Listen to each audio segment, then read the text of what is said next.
Membaca, memeditasikan akan kebenaran firman Tuhan yang pada saat ini saya ambil, kita akan baca sama-sama dari surat Petrus yang pertama. 1 Petrus 1 ayatnya yang ke-18 dan 19. 1 Petrus 1 ayat 18 dan 19. Kita akan baca bersama-sama seperti yang tertera di depan ya. 1 Petrus 1 ayat 18 dan 19. 3, 2, 1. Karena mengetahui bahwa kamu sudah ditebus dari cara hidupmu yang sia-sia, yang diwariskan oleh leluhurmu, bukan dengan barang yang fana, perak ataupun emas, melainkan dengan darah Hamasia yang mahal, bagaikan darah anak domba yang tanpa cacat dan tanpa noda. Amin. Puji Bapa Yahweh, silakan duduk. Haleluya. Ada sukacita, ada kesehatan pagi hari ini. Haleluya, puji Bapa Yahweh ya. Sebelum kita mulai khotbah ada ada satu yang mau saya share sedikit Bapak Ibu. Sebenarnya dulu sudah pernah di-share, cuman waktu itu belum tergambar seperti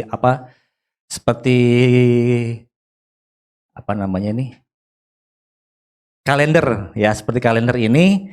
Nah, sekarang pas di tahunnya, sekarang saya akan memberikan penjelasan sedikit Bapak Ibu ya. Dulu pernah saya katakan bahwa hari Paskah yang ditetapkan oleh pemerintah itu biasanya paling lama 1 minggu dari hari raya Paskahnya Ibrani, ya paling lama 1 minggu lah. Tapi bisa pas harinya itu juga, atau mungkin bisa selisih 1, 2 hari, 3 hari, paling lama seminggu.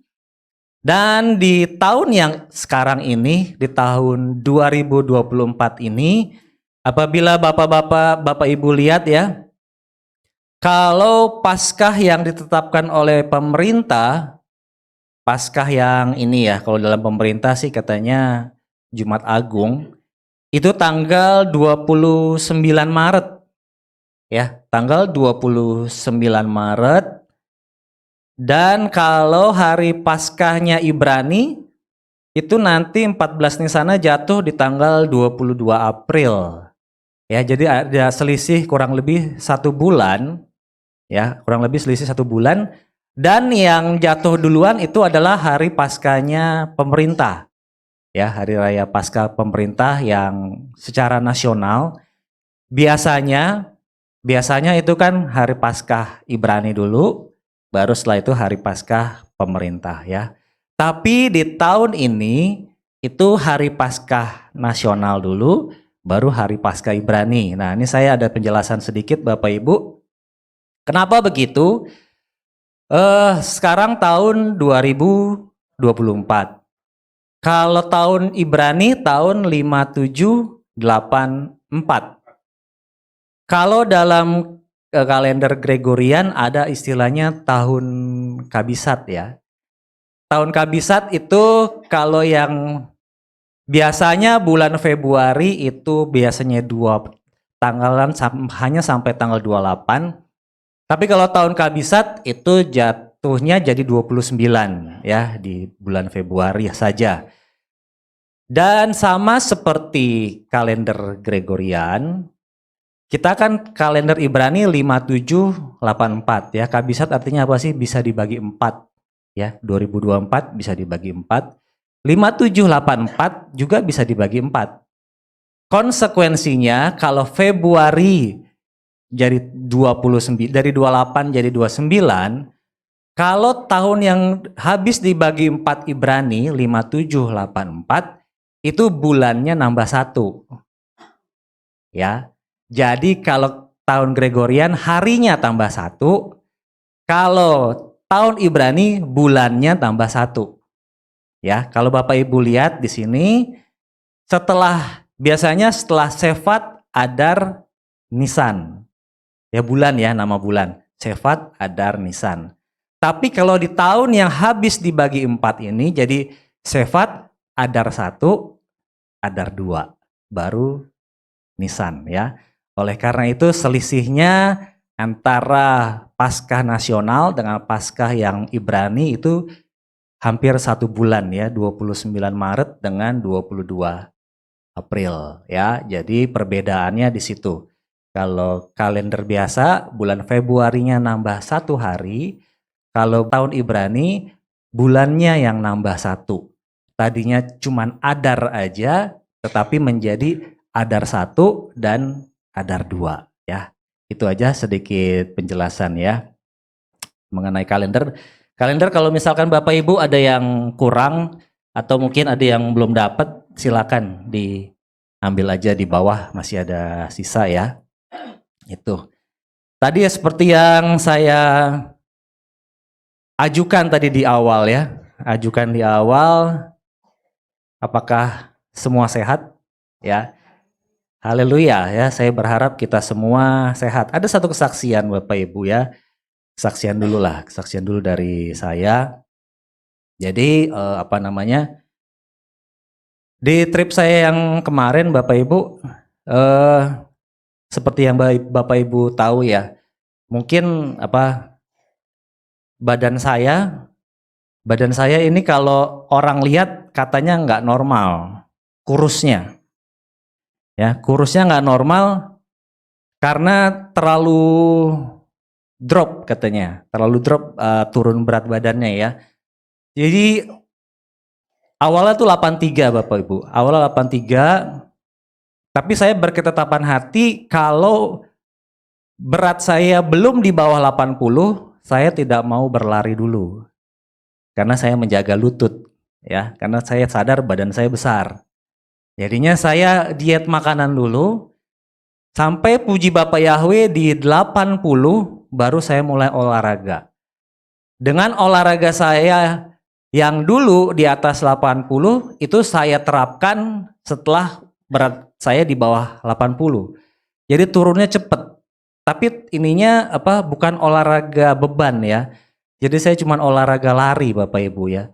Kalau dulu saya lari cuma 20 menit. Kalau sekarang seperti yang kemarin itu terakhir saya lari 4 di treadmill ya. Lari 4 kilo sekitar 45 sampai 50 menit itu belum capek.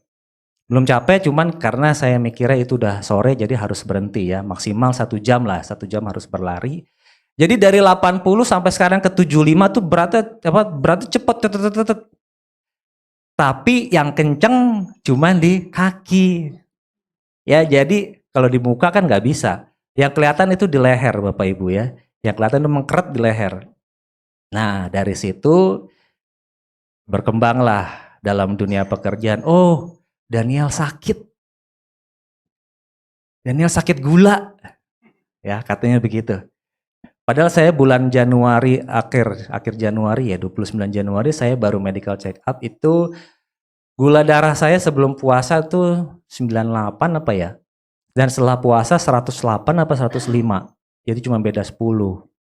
Nah, saya diem aja ya, karena saya tahu dalam dunia pekerjaan itu yang menyembah Bapak Yahweh itu cuma saya sendiri dan yang lain adalah orang-orang mayoritas ya, orang mayoritas. Jadinya saya diem aja. Dan puji Bapak Yahweh di trip kemarin itu saya mulai dengar selentingan itu, saya diem aja. Ada beberapa orang nanya, "Daniel, lo sakit ya?" "Enggak, biasa aja." Nanyanya siang. Begitu malamnya saya dengar, besok paginya, kok orang ini nggak ada, nggak taunya dia yang sakit.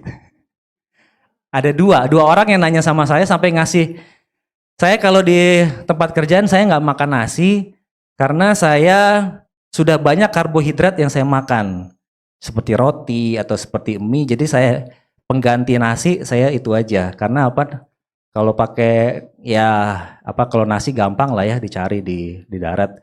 Tapi kalau kayak spaghetti kan susah nyari di darat. Jadi saya makannya di laut aja, makan roti yang enak-enak. Kalau di darat baru makan nasi. Jadinya Sampai diceramahin. Nil, lu tuh sakit, lu harus makan nasi yang banyak, ya. Banyak sekali kayak gitu. Orang yang ngasih tahu kayak gitu, besoknya sakit juga. Sakitnya seperti sakit-sakit flu ya, flu yang sekarang ini. Gejalanya sama. Pertama katanya badan meriang. Badan meriang seperti digebukin katanya. Lalu kan makanan diantar ke kamar, kok nggak dimakan-makan.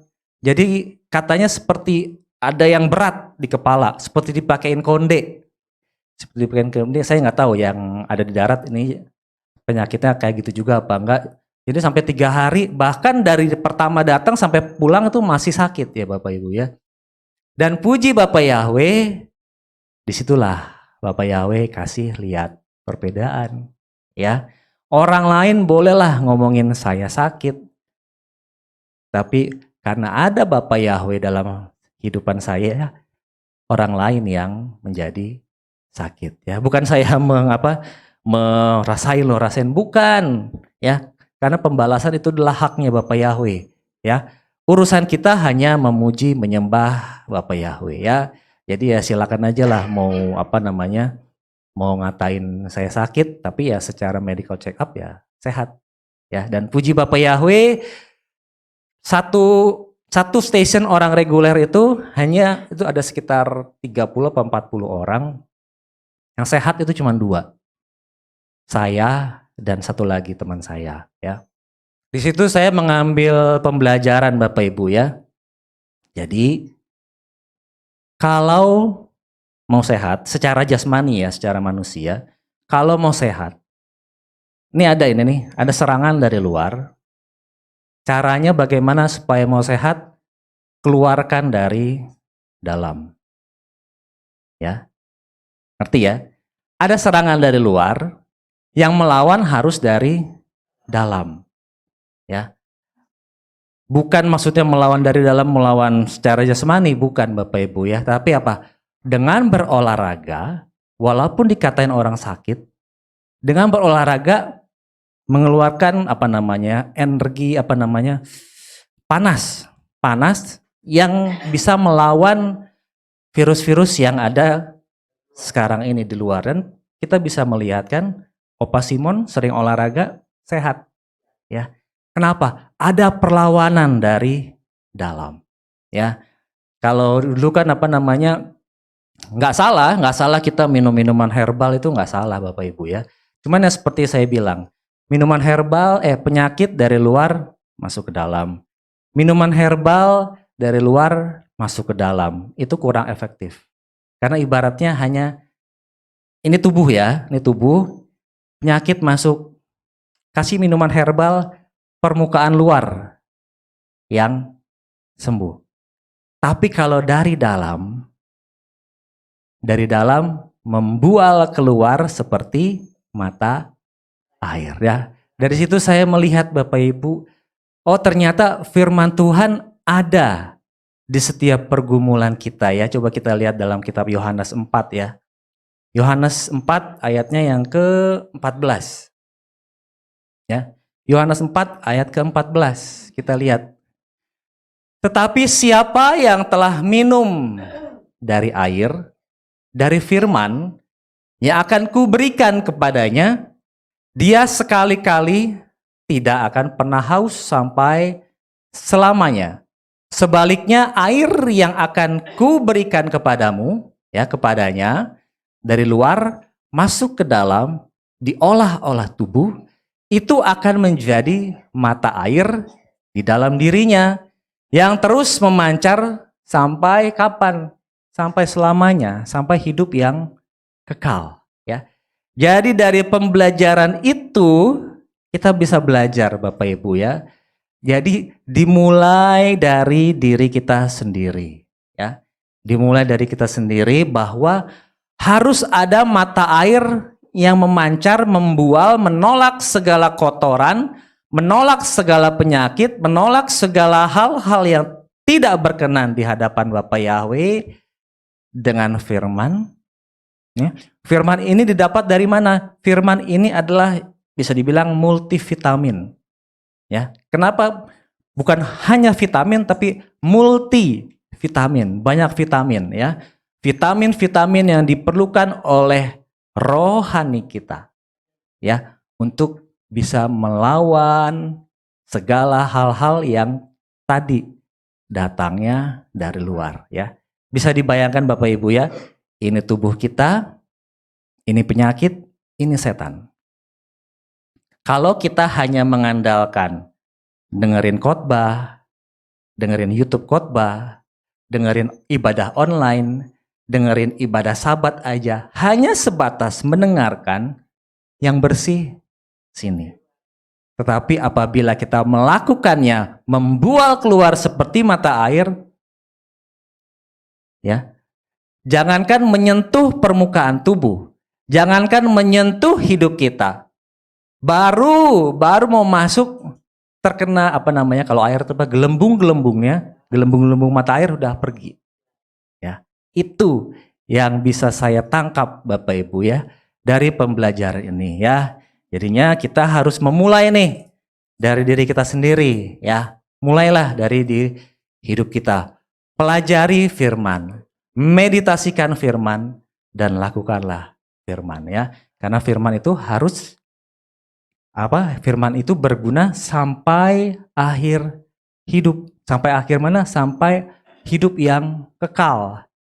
Berarti di hidup yang kekal nanti juga firman itu tetap ada ya.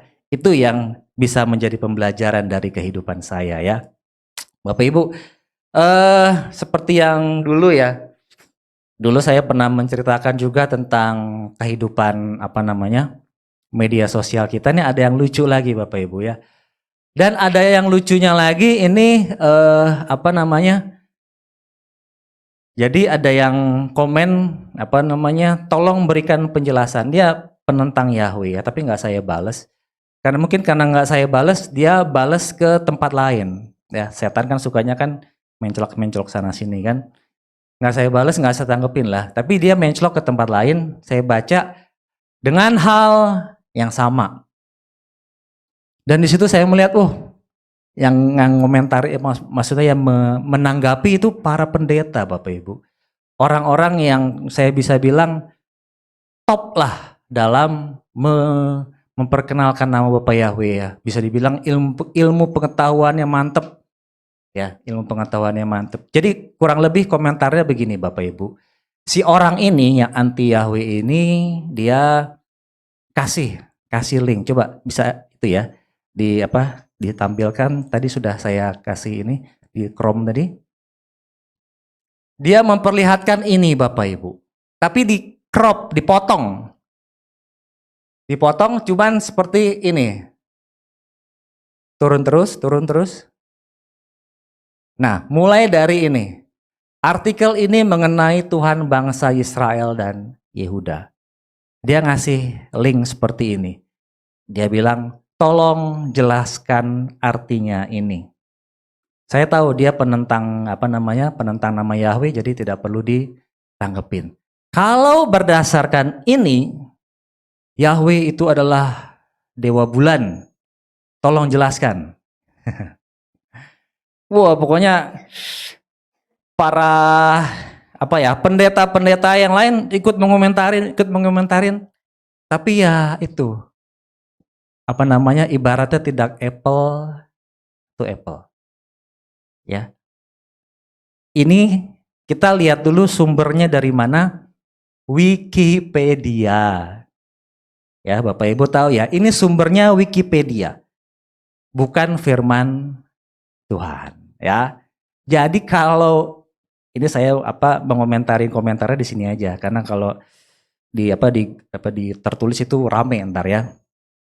Ini katanya Yahweh itu tidak pernah baris kedua dan tiga ya, tidak pernah disembah secara eksklusif oleh bangsa Israel. Terus apalagi nanti di bagian bawah katanya dewa baris keempat, dewa tertinggi dalam panteon Kanaan. Ini berdasarkan Wikipedia Bapak Ibu ya. Jadi kalau mau menanggapin ini harus apple to apple. Wikipedia balaslah dengan Wikipedia, karena Wikipedia bukan firman Tuhan. Coba kita lihat sebelahnya. Yang ini. Nah, ini. Jadi kalau dia membandingkan Yahweh itu adalah katanya dewa Kanaan yang tidak pernah disembah bangsa Israel. Nah sekarang kita balikin. Ternyata kata Wikipedia juga adalah sesembahannya orang seberang. Ya, clear. Apple to apple. Wikipedia balaslah dengan Wikipedia. Kecuali kalau dia buka firman, bukalah dengan firman ya. Karena apa? Kita nggak tahu ini penulis Wikipedia ini siapa ya Bapak Ibu ya. Dan ini kan ini ibaratnya ensiklopedia yang inilah ya, yang elektronik ya. Jadinya apa? Nggak perlu ditanggepin ya. Oleh karena itu di dalam komentar saya juga saya nggak tanggepin. Tapi yang saya bingung itu kok orang-orang penyembah Bapak Yahweh yang katanya pendeta punya pengetahuan banyak sampai mengeluarkan kata berbusa-busa. Ya, berbusa-busa maksudnya apa? Menjelaskannya begitu panjang. Karena nggak tahu. Jadi si orang ini dia hanya mengcrop, memotong. Jadi orang seolah-olah nggak tahu ini dari Wikipedia, ya. Wikipedia. Jadi dari Wikipedia balaslah dengan Wikipedia ya. Dan semoga Bapak Ibu ya. Karena saya ngelihat dalam komentarnya ini orang-orang hanya bilang coba lihat video ini, coba lihat video ini. Tuhan Yesus tidak pernah mengajarkan coba lihat video ini, coba lihat video ini. Tidak. Tuhan Yesus ajarkan apa? Ada tertulis ya. Karena apa? Kalau misalkan ada tertulis, itu berarti kita harus tahu sumber tertulisnya apa dan di mana. Jangan kita lempar balik nonton video ini ya. Karena itu berarti kita sendiri tidak mengerti. Jangan seperti siapa kemarin itu yang kita pelajari itu waktu itu si Filipus ya. Filipus dia coba kita lihat dalam Yohanes 14 ya. Yohanes 14 ayatnya yang ke-7 sampai ke-9. Yohanes 14 ayat 7 sampai 9. Jika kamu telah mengenal aku, Yeshua, tentu kamu pun mengenal Bapakku. Dan sejak sekarang kamu mengenal dia dan telah melihat dia. Ini Yeshua ngomong. Pengantarnya Yeshua ngomong seperti itu dulu ya. Coba ke atas lagi. Pengantarnya Yeshua udah bilang, sejak sekarang kamu mengenal dia dan telah melihat dia. Ya, kata kuncinya sudah kenal dan telah lihat. Lalu Filipus berkata kepadanya, Tuhan, tunjukkanlah Bapa kepada kami dan itu cukup bagi kami. Ya, ini yang kenyataan ada dalam penyembah Bapa Yahweh. Ya, selama ini hidup bergaul, katanya bergaul hidup menyembah memuji Bapa Yahweh, tapi Tuhan tolong tunjukkan Bapa kepada kami. Karena yang mereka lihat tadinya sebelumnya Yeshua. Lanjut lagi ayatnya yang ke-9. Yeshua berkata kepadanya, telah demikian lama, dari tahun berapa? 99 pengajaran Bapak Yahweh ini diajarkan. Telah demikian lama aku ada bersama kamu dan engkau belum mengenal aku, Filipus. Siapa yang melihat aku, ia telah melihat Bapa. Dan bagaimana engkau berkata, tunjukkanlah Bapa kepada kami. Ya, oleh karena itu Bapak Ibu, milikilah pengetahuan yang benar tentang Bapa Yahweh.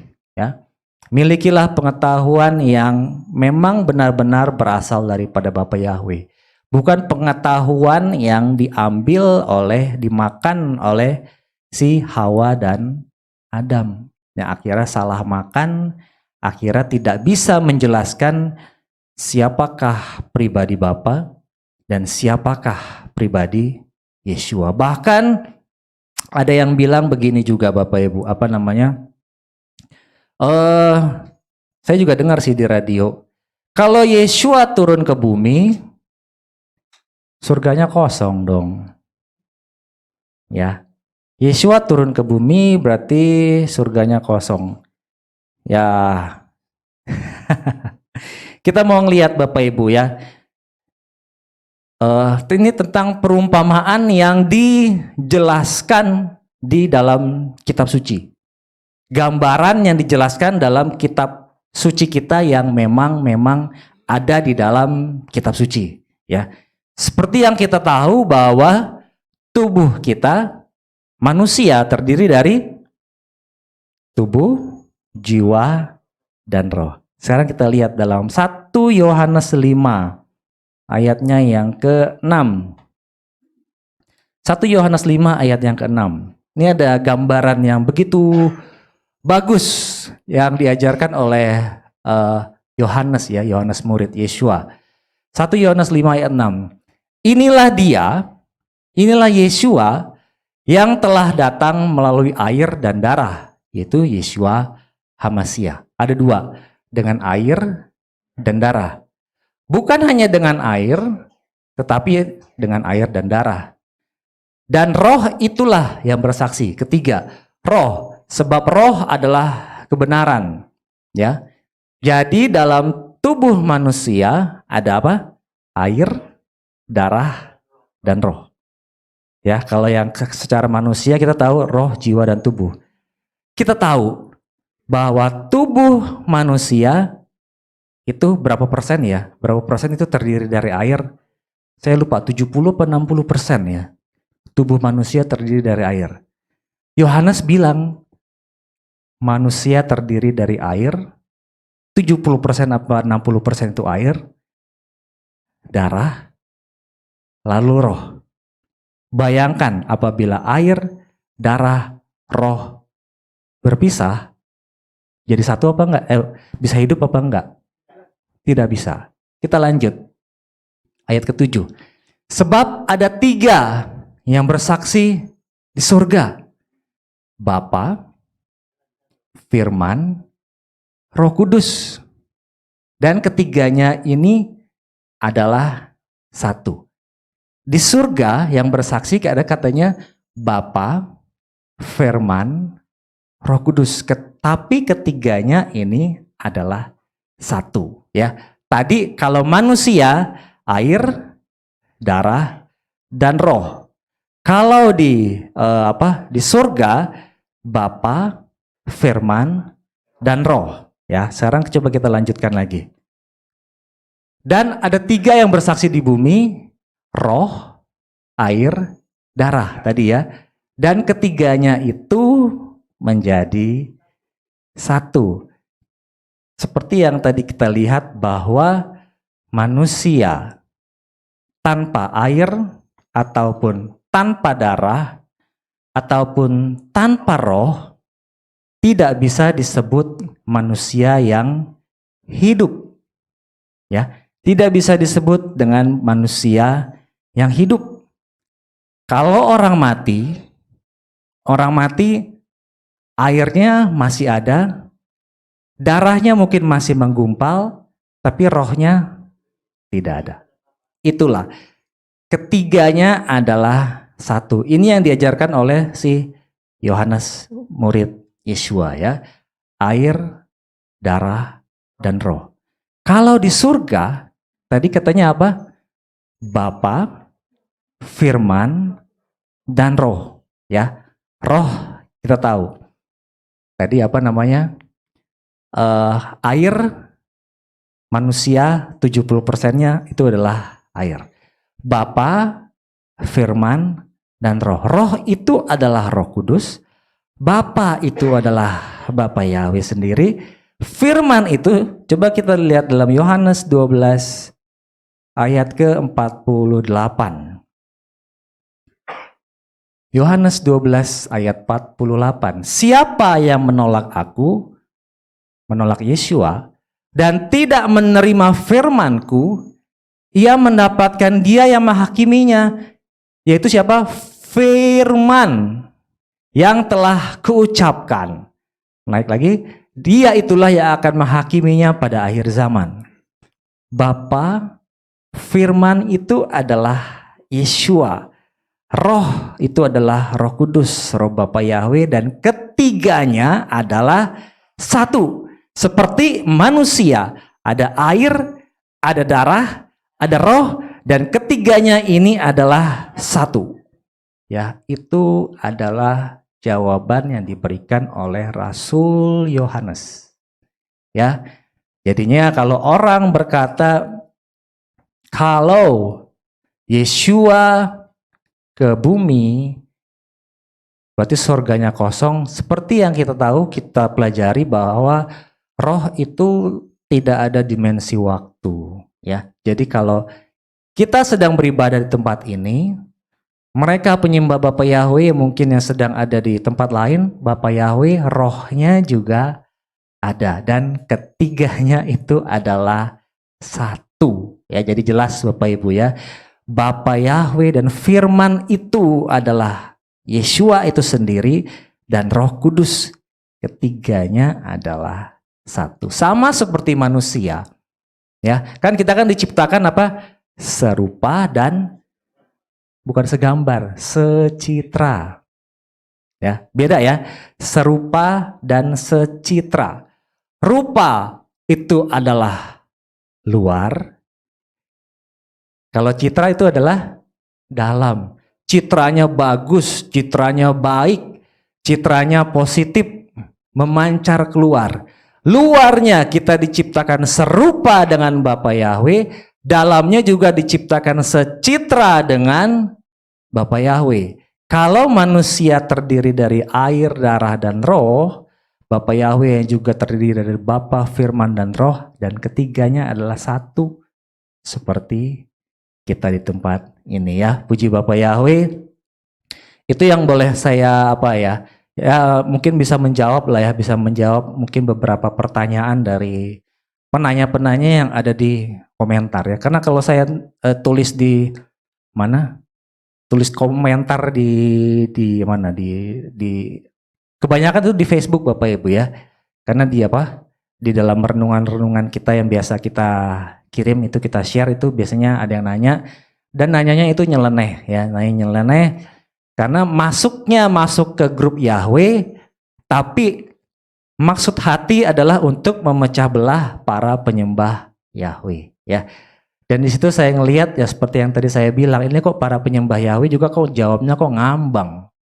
Ya ngambang, tonton video ini, tonton video pendeta ini aja deh. Aduh, bukan seperti Yeshua ajarkan ada tertulis ya. Ya yuk kita di tempat ini ya, kita tempat ini sama-sama mau maju Bapak Ibu ya. Sama-sama mau maju, jangan udah tanya Pak Gembala aja dah. Kalau udah pusing tingkat tinggi jawabnya gitu kali ya. Tanya Pak Gembala aja, jangan gitu Bapak Ibu ya. Caranya baca. Ya. Seperti yang tadi saya kasih yang dulu saya bagikan kan, satu ayat aja bisa kita share, bisa kita pecah menjadi begitu banyak hal yang bisa kita jabarkan asal mau ya. Seperti yang kita baca tadi Bapak Ibu kan, 1 Petrus tadi kan, coba saya baca lagi. Jadi kita tahu bahwa kita telah ditebus. Kita telah ditebus. Apa itu tebus? Ya. Orang kalau ditebus itu ibaratnya kalau dalam dunia perkreditan itu udah lunas ya. Cicilan udah lunas. Jadi barang-barang yang tadi katanya digadaikan udah ditebus, udah aman lah ya. Itu secara secara duniawi. Ya, secara duniawi kurang lebih artinya ditebus seperti itu. Tapi yang ya kita akan ulang sedikit Bapak Ibu ya, ulang sedikit tentang apa sih ditebus itu. Kita lihat dalam Matius 18. dan ayat ke-24, Matius 18 ayat 24. Jadi ini perumpamaan tentang pengampunan. Tentang pengampunan orang yang memiliki hutang dan dia tidak bisa melunasi. Dan utangnya itu berapa sih? Jadi ada 2 orang di sini yang memiliki hutang. Yang bos, dia memiliki, si bos jadi dari bawah lah. Orang satu memiliki hutang ke orang dua memiliki hutang ke orang 3. Jadi itu kurang lebih ceritanya begini. Dan ketika ia mulai mengadakan perhitungan, nah dibawalah kepadanya seorang penghutang berapa? 10.000 talenta. Jadi kurang lebih utang kita ini 10.000 talenta. Kurang lebih. Karena yang diumpamakan itu ya. Kurang lebih hutang kita nih, kalau kita mau seperti tadi di Pegadaian, kita mau menebus, kita harus bayar sebanyak 10.000 talenta. 10.000 talenta, 1 talenta itu saya cari itu 6.000 dinar. Ya. 1 talenta itu 6.000 dinar. 1 dinar itu adalah upah pekerja 1 hari. 1 dinar itulah upah pekerja 1 hari dalam Matius 20 ayatnya yang kedua. Matius 20 ayat 2. Ayatnya, ya ini dasarnya ini ya. Jadi 1 dinar itu adalah upah pekerja 1 hari. Matius 20 ayat kedua. Dan setelah sepakat dengan para pekerja atas upah 1 dinar 1 hari, dia menyuruh mereka ke kebun anggurnya. Ini adalah konsep penebusan dosa. Kita punya hutang yang diumpamakan tadi berapa? 10.000 talenta. 1 talenta itu adalah 6.000 dinar. Dengan kata lain, 10.000 talenta itu adalah sekitar 60 juta dinar. 1 dinar upah pekerja 1 hari. Sedangkan utang kita adalah 60 juta dinar. Kalau 1 dinar itu 1 hari, berarti 60 juta dinar harus kita bayar sebanyak 60 juta bagi 365 hari. Ya, karena 1 tahun itu adalah 365 hari. Ya. Jadi 60 juta dinar itu kurang lebih berapa ini? Coba bagi deh, kalkulator deh. 60 juta bagi 365 itu sekitar berapa ini? Ya. Pokoknya banyak lah, 60 juta bagi 365. 164.000 tahun kita harus bekerja ya. Jadi nangkep Bapak Ibu ya.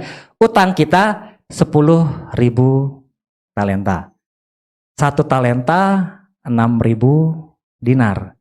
Jadi utang kita sesungguhnya adalah 60 juta dinar. Yang harus kita bayarkan untuk kita bisa menebus dosa kita. Akhirnya 60 juta dinar itu kita bagi 365 yang didapatkan tadi 164.000 tahun kita harus bekerja supaya lunas. Itu adalah konsep penebusan yang diajarkan oleh Yeshua. Sebenarnya utang Denny itu seberapa sih? Sebenarnya utang B itu berapa sih? Utang C itu berapa sih? Kok kamu tidak menghargai pengorbanan Yeshua? Ya, kita baca lagi. Bahwa kamu sudah ditebus dari cara hidupmu yang sia-sia. Ya. Kalau dalam kitab Lukas saya, kamu sudah ditebus dari cara hidupmu yang sia-sia. Yang sia-sia itu yang seperti apa? Yang diwariskan oleh leluhurmu. Ya. Jadi yang sia-sia itu diwariskan oleh leluhur atas. Leluhur itu orang-orang atas ya Bapak Ibu ya. Kemarin kan kita sudah belajar, kemarin sahabat kan, bahwa Bapa Yahweh akan membalaskan kesalahan kepada generasi ketiga dan keempat. Nah, kalau tidak diputus oleh darah Yesua, akan ngalir terus, ngalir terus, ngalir terus sampai ke bawah, ke bawah, ke bawah. Ya, oleh karena itu tadi kan Yesua firman tadi katakan kita sudah ditebus dari cara hidup yang sia-sia yang diwariskan oleh leluhur. Ya, tadi itu darah berbicara. Manusia terdiri dari air, darah, dan roh. Berbicara darah, berbicara jiwa. Ya, jadi dengan darah Yesua kita sudah ditebus dari cara hidup yang sia-sia, bukan dengan barang yang fana. Satu, barang fana. Kedua, bukan dengan perak. Yang ketiga, bukan dengan emas. Ada tiga. Berbicara tiga itu berbicara keseimbangan secara jasmani. Berarti apa? Kalau dengan darah Yesua kita mau balas dengan secara jasmani, keseimbangan jasmani manusia tidak bisa. Ya, bukan dengan barang fana, ya, perak emas juga barang fana. Bukan dengan hal-hal seperti itu, ya. Kita sudah boleh belajar kan Bapak Ibu, orang berusaha menyogok Tuhan. Menyogok Tuhan dengan alasan supaya mendapatkan keselamatan, ya, seperti yang kita boleh pelajari kan sebelumnya tentang Saul, ya Bapak Ibu, tentang Saul. Jadi ketika si Saul melihat ini persembahan ini harus dipersembahkan kepada Bapa Yahweh, tapi Samuel tidak kunjung datang. Samuel tidak kunjung datang, oleh karena itu si Saul yang berasal dari suku Benyamin berusaha, karena dia adalah raja pada saat itu, dia merasa merasa sebagai pimpinan tertinggi, ambil alih pengorbanan, ambil alih berusaha mempersembahkan korban. Ya, coba kita lihat ya dalam 1 Samuel 13 ayatnya yang ke-13. Ini akibat mau berusaha menyogok Tuhan. Menyogok Tuhan supaya apa? Supaya musuh-musuh ini pergi, karena Samuel tidak kunjung datang. 1 Samuel 13 ayat 13 dan 14. Lalu Samuel berkata kepada Saul, "Engkau telah berlaku bodoh, ya, bodoh, bahwa engkau sudah tidak memelihara perintah Yahweh Elohimmu yang telah Dia perintahkan kepadamu." Ya, Saul sebagai orang Benyamin, suku Benyamin, sebagai raja, dia berusaha mengambil alih tugas keimaman si Samuel, ya. Sebab tadinya Yahweh akan mengokohkan kerajaanmu atas Israel sampai selamanya. Namun sekarang kerajaanmu tidak akan bertahan. Yahweh telah memilih baginya seorang yang sesuai dengan hati. Dan Yahweh telah menetapkan dia sebagai pemimpin atas umatnya. Sebab engkau tidak memelihara apa yang Yahweh telah perintahkan kepadamu. Ya, ini karena berusaha menyogok Tuhan tadi kan.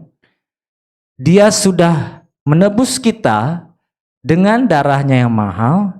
Oleh karena itu ada firman Tuhan yang menyatakan ketaatan itu lebih baik daripada korban, ya. Ketaatan lebih baik daripada korban, ya. Ketaatan Saul apabila dia mau taat itu akan lebih baik daripada dia mempersembahkan korban tetapi menyeleweng dari kebenaran firman Tuhan, ya. Sebab kita telah ditebus bukan dengan barang yang fana. perak ataupun emas, melainkan dengan apa? Darah Hamasya yang mahal. Berbicara darah, tadi berbicara apa? Jiwa. Berbicara jiwa, berbicara apa? Pikiran, perasaan, dan kehendak. Ya, jadi itu darah Yesua yang begitu mahal telah menebus kita dari cara hidup yang sia-sia. Melainkan dengan darah Hamasya yang mahal seperti apa? Seperti darah anak domba. Ya. Seperti darah anak domba, seperti darah anak domba yang tanpa cacat dan celah. Ya, kita pernah belajar kan Bapak Ibu bahwa pada saat Paskah, menjelang Paskah, umat Israel diperintahkan oleh Bapa Yahweh untuk apa? Mengkhususkan anak domba yang sempurna. Ya. Bapa Yahweh memerintahkan supaya apa? Mengkhususkan, mengambil seekor anak domba yang sempurna. Coba lihat Keluaran 12 ayatnya yang ke 3 sampai 5. Keluaran 12 3 sampai 5, berbicaralah kepada seluruh jemaat Israel dengan mengatakan, pada hari ke-10 dalam bulan ini setiap suami harus mengambil seekor kambing domba bagi mereka menurut keluarga leluhur, seekor kambing domba untuk setiap keluarga. Dan apabila keluarga itu terlalu kecil untuk seekor kambing domba, maka haruslah dia dan tetangga yang dekat dengan rumahnya mengambilnya. Berdasarkan jumlah jiwa setiap orang sesuai dengan porsi makannya, haruslah kamu memperkirakannya terhadap kambing domba itu. Haruslah itu seekor kambing domba yang sempurna. Ya. Pada saat bangsa Israel mau keluar dari bangsa Mesir, mereka harus mempersiapkan persembahan yang sempurna. Tapi tadi kata Petrus juga, darah Hamasya itu seperti darah anak domba yang tanpa cacat dan celah alias sempurna. Ya, itulah yang akan kita peringati sebentar lagi Bapak Ibu ya. Sebentar lagi kita akan sama-sama memperingati hari Paskah. Hari Paskah seperti yang tadi sudah saya jelaskan Bapak Ibu ya. Oleh karena itu, lakukanlah semuanya itu dengan sungguh-sungguh. Ya, seperti tadi kan firman Tuhan tadi katakan apa? Firman yang kukatakan kepadamu itu akan menjadi seperti mata air kehidupan. Mata air kehidupan yang senantiasa. Setan mau masuk, baru kena gelembungnya aja, syuh pergi. Ya, itu adalah cara terbaik.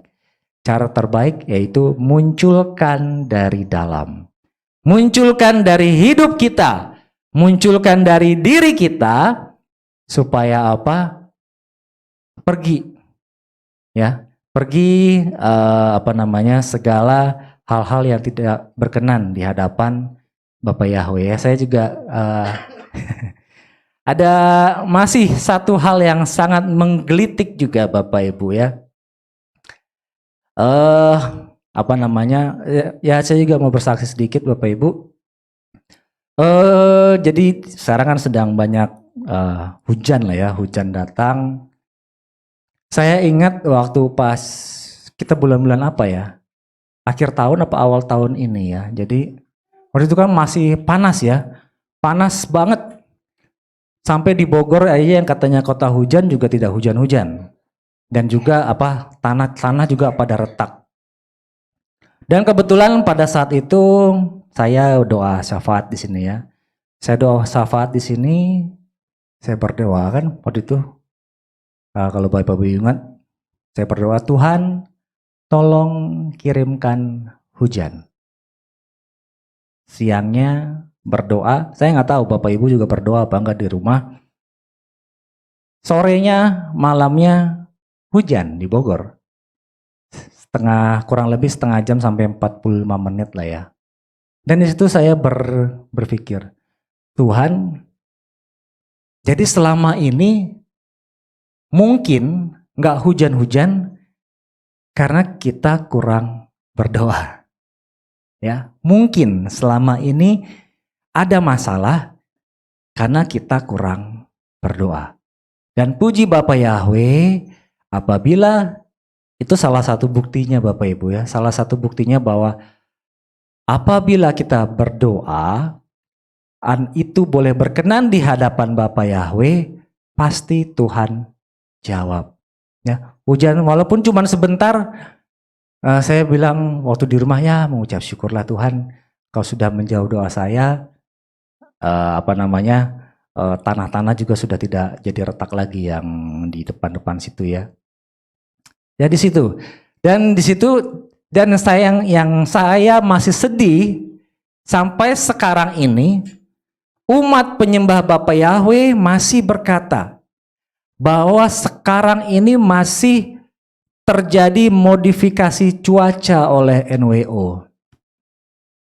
Menangis saya mendengar itu. Kenapa saya menangis? Karena ada buktinya. Buktinya saya berdoa turun hujan. Berarti NWO tidak berkuasa atas doa orang benar. Ya, sekali lagi buktinya NWO tidak berkuasa atas hidup orang benar. Ya, bahkan sampai sekarang ini, saya nggak ngerti. Kalau saya habis bicara NWO sekarang, biasanya entar sore itu pendeta NWO langsung bikin status di WA tentang NWO. Saya juga nggak ngerti, tapi ya nggak apa-apa lah.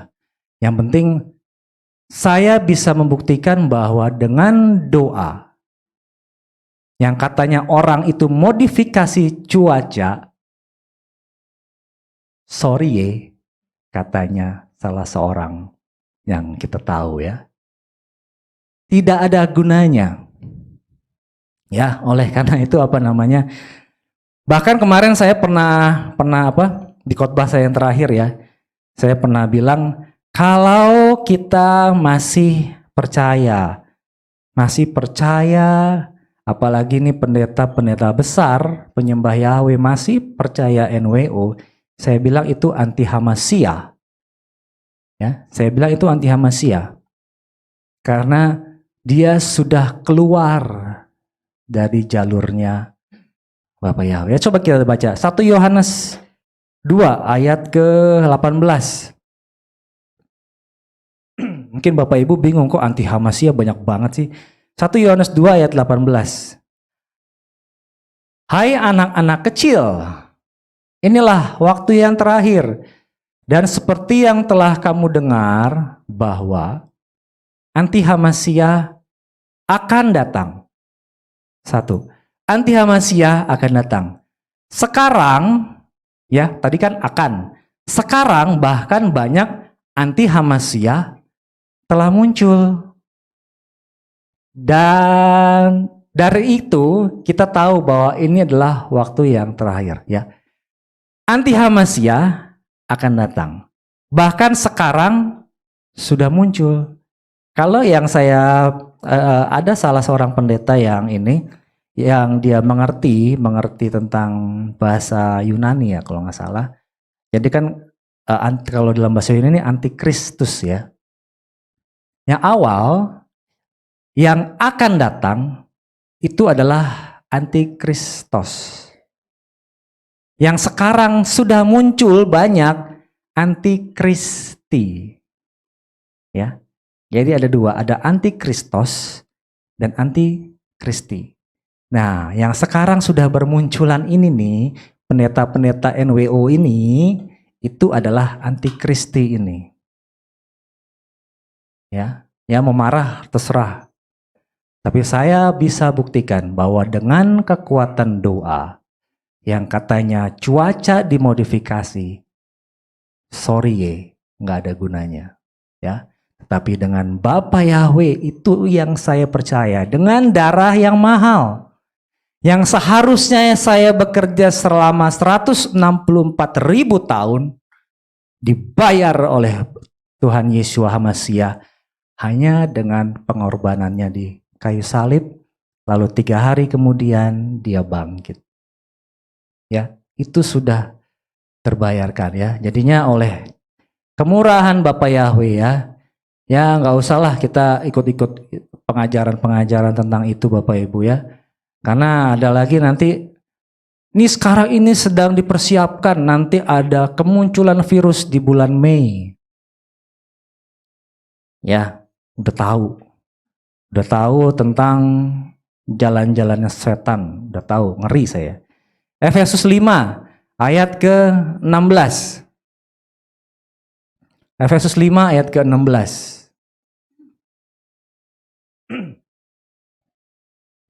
Satu ayat terakhir. Seraya menebus waktu karena hari-hari ini adalah jahat. Ya, kalau dalam kitab Lukas, gunakanlah setiap kesempatan sebab hari-hari ini adalah jahat. Ya, sudah tahu kan? Hari ini hari jahat. Oleh karena itu jangan ikutan jahat. Lalu ayat 17. Karena itu ya, sarannya si Paulus, karena itu jangan kamu menjadi bodoh. Ya. Apakah kita dengan belajar tentang pengetahuan yang ada di luar sana kita jadi pinter? Enggak. Paulus bilang jangan kamu jadi bodoh. Ya, melainkan apa? Pahamilah apa? Kehendak Tuhan. Jadi supaya jadi pintar, supaya jadi bijaksana, pahamilah kehendak Tuhan. Bukan supaya jadi pintar, pahamilah kehendak NWO. Akhirnya setelah belajar tentang NWO, kamu mau tahu di rumahmu ada setan apa enggak? Kebablasan. Kenapa? Ya itulah. Ada orang kan kalau misalkan ini manusia, khususnya ditakut-takutin begini Bapak Ibu. Khususnya orang-orang yang dulu berasal dari penyembah, ya orang-orang kuat lah ya. Sekarang ngomongnya begini, kamu tuh harus tahu dunia roh. Pernah dengar? Kamu tuh harus tahu dunia roh, saya paham dunia roh. Jadi saya tahu nih pergerakannya sampai mana. Roh Bapa Yahweh, roh setan. Yang dulu dipelajari roh setan. Pendeta tersebut, orang-orang tersebut, orang-orang kuat dulu. Yang dipelajari roh setan. Sekarang yang katanya sudah berpindah mengenal nama Bapa Yahweh, kok bisa bilang kamu harus tahu cara kerja roh? Karena saya dulu pernah belajar tentang roh. Yang dulu dipelajari di situ dibawa ke sini. Orang, oh iya ya, ini dulu kan dia kan peramal atau apa, berarti dia tahu ya, paham tentang dunia roh. Kok bisa langsung seperti itu ya? Yang bisa saya katakan adalah roh Bapa Yahweh tahu apa yang dikerjakan roh jahat. Tapi roh jahat belum tentu tahu apa yang dilakukan oleh roh Bapa Yahweh. Ya, sekali lagi, biar membuka mata kita. Karena semua ada di dalam tangan Bapa Yahweh. Roh Bapa Yahweh tahu apa yang akan dilakukan oleh si jahat. Tapi si jahat belum tahu rencana, belum tentu tahu rencana Bapa Yahweh. Oleh karena itu jangan dibawa-bawa pengalaman yang dulu. Pengalaman dulu, kita harus tahu dunia roh. Ya, roh yang mana dulu? Tadi kan dijelaskan, manusia terdiri dari air, darah, dan roh. Nah, roh yang mana dulu? Roh yang membawa kepada kebenaran atau roh yang membawa kepada kematian, kebinasaan. Ya. Roh yang sama seperti yang bersaksi di surga tadi, ada firman Bapa dan roh.